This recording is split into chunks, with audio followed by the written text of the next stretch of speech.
Hello everyone, welcome back to Spararia YouTube channel. Alright guys, so yeah, in this video I would like to share you a tutorial on how to turn off accessibility on Poco C71. Alright guys, so yeah, for those of you who previously activated the shortcut of accessibility and you guys feel disturbed and annoyed because the location is on screen on the left screen, so that it will be disturbing the touch screen, don't need to be worried guys, because you can turn it off. And how to do that is very easy. So yeah, without any further ado, now let's get started to the tutorial. Alright guys, so yeah, the first thing first is now you can go to the settings menu on your phone like this,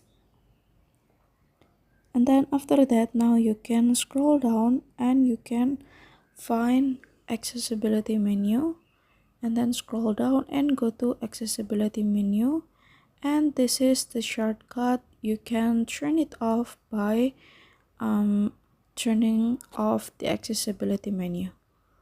Alright guys, so yeah, here's the tutorial, and then thank you so much for watching.